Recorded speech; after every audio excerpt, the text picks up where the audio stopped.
পিতা পুত্র পবিত্রাত্মার নামে আমেন। প্রার্থনা হলো সেই প্রেমময় পিতার সঙ্গে সম্পর্ক স্থাপন করা, যিনি আমাদের জানেন এবং আমাদের যত্ন নেন।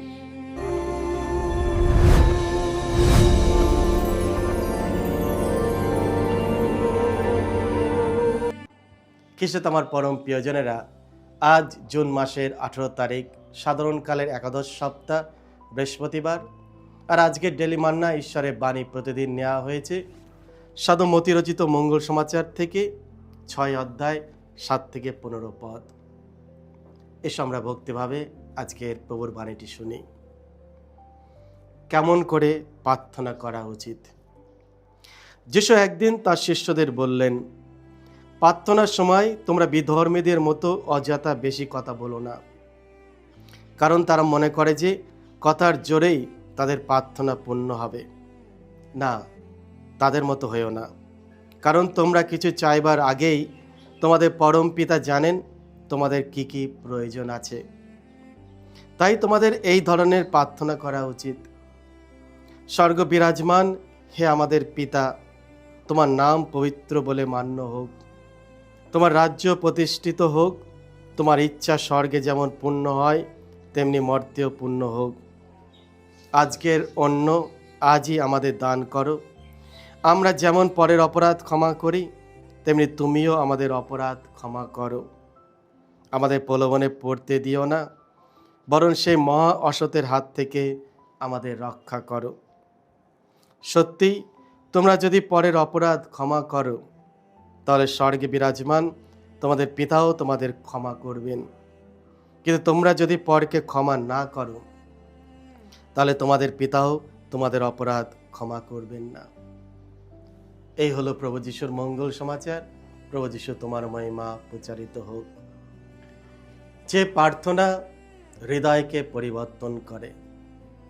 খ্রিস্ট আমার পরম প্রিয়জনেরা, আজকের পবিত্র মঙ্গল সমাচারে যিশু তার শিষ্যদের শেখাচ্ছেন কিভাবে প্রার্থনা করতে হয়। তিনি শুধু কিছু শব্দ শেখাচ্ছেন না, তিনি আমাদের ঈশ্বরের সঙ্গে সত্যিকারের সম্পর্কের পথ দেখাচ্ছেন। যিশুর শেখানো প্রভুর প্রার্থনা শুধু মুখের কথা নয়, এটি একটি জীবনযাপনের পথ। যিশু প্রথমেই বললেন, প্রার্থনার সময় তোমরা বিধর্মীদের মতো অযথা বেশি কথা বলো না, কারণ তারা মনে করে যে কথার জোরেই তাদের প্রার্থনা পূর্ণ হবে। যিশু দীর্ঘ প্রার্থনা বা সুন্দর শব্দের বিরোধিতা করছেন না, তিনি সতর্ক করছেন এমন প্রার্থনার বিরুদ্ধে যেখানে মুখের কথা আছে কিন্তু হৃদয়ের ভালোবাসা নেই, বাহ্যিক ধর্মীয়তা আছে কিন্তু অন্তরের সত্যতা নেই।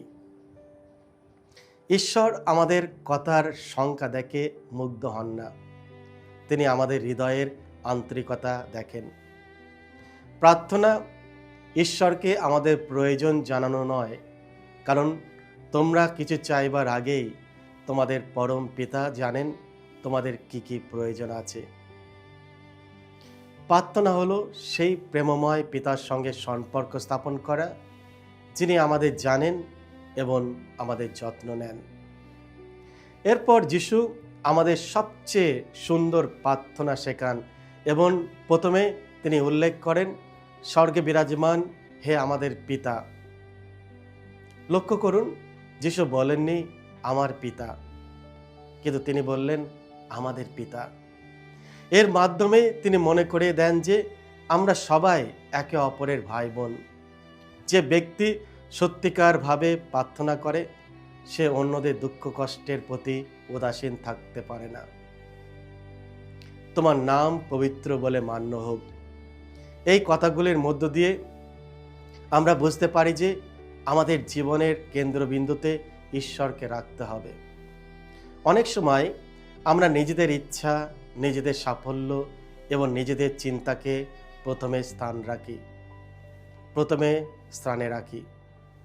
না, আমাদের প্রথমে ঈশ্বরের ইচ্ছার ওপর নির্ভর করতে হবে এবং তার ইচ্ছাকে প্রাধান্য দিতে হবে। এরপর যিশু আমাদের বললেন, তোমার রাজ্য আসুক, তোমার ইচ্ছা পূর্ণ হোক। সত্যিকারের প্রার্থনা হলো ঈশ্বরকে আমাদের পরিকল্পনা অনুযায়ী চালানো নয়, বরং ঈশ্বরের পরিকল্পনা অনুযায়ী নিজেদের হৃদয়কে পরিবর্তিত হতে দেওয়া। তিনি আরও শেখান, আজ আমাদের প্রয়োজনীয় অন্ন আমাদের দাও। এটি আমাদের ঈশ্বরের ওপর বিশ্বাস রাখতে শেখায়। একই সঙ্গে এটি আমাদের মনে করে দেয় যে যাদের প্রয়োজন আছে তাদের কথা যেন আমরা ভুলে না যাই। আমরা যখন দৈনন্দিন অন্ন চাই, তখন আমাদেরও ঈশ্বরের দয়ার হাতিয়ার হয়ে ক্ষুধার্ত ও অভাবীদের পাশে দাঁড়াতে হবে। প্রার্থনার সবচেয়ে কঠিন অংশ হলো প্রভুর প্রার্থনায় এই অংশে, আমরা যেমন পরের অপরাধ ক্ষমা করি, তেমনি তুমিও আমাদের অপরাধ ক্ষমা করো। যিশু ঈশ্বরের ক্ষমাকে আমাদের ক্ষমা করার সঙ্গে যুক্ত করেছেন। যে হৃদয় ক্ষমা করতে পারে না, সে ঈশ্বরের শান্তি সম্পূর্ণভাবে গ্রহণ করতে পারে না। ক্ষমা মানে কষ্টকে অস্বীকার করা নয়, বরং প্রতিশোধের আকাঙ্ক্ষা ছেড়ে দিয়ে ঈশ্বরের নিরাময়কারী ভালোবাসার ওপর বিশ্বাস রাখা। শেষে যিশু আবার বললেন, তোমরা যদি অন্যদের অপরাধ ক্ষমা করো, তবেই স্বর্গীয় পিতাও তোমাদের ক্ষমা করবেন। ক্ষমা করা একজন খ্রিস্ট শিষ্যের জন্য কোনো ঐচ্ছিক বিষয় নয়, এটি মুক্তি ও সত্যিকারের খ্রিস্টীয় জীবনের পথ। কিসে আমার পরম প্রিয়জনেরা, প্রভুর প্রার্থনা শুধু প্রতিদিন বলার একটি প্রার্থনা নয়, এটি একটি জীবন পথ। ঈশ্বরকে সম্মান করা, তার ওপর বিশ্বাস রাখা, অন্যদের ভালোবাসা এবং আন্তরিকভাবে ক্ষমা করা এবং পিতার ইচ্ছা অনুযায়ী জীবনযাপন করা। আমাদের প্রার্থনা যেন শুধু শব্দ না হয়, বরং আমাদের হৃদয়ের পরিবর্তন ঘটায়। আমাদের প্রতিটি প্রভুর প্রার্থনা যেন আমাদের আরও বেশি যিশুর মতো করে তোলে, যিনি ভালোবেসেছেন, ক্ষমা করেছেন এবং সম্পূর্ণভাবে পিতার ইচ্ছার কাজে নিজেকে সমর্পণ করেছেন। সকলকে জয় যিশু। ঈশ্বর আপনাদের সকলকে আশীর্বাদ করুন।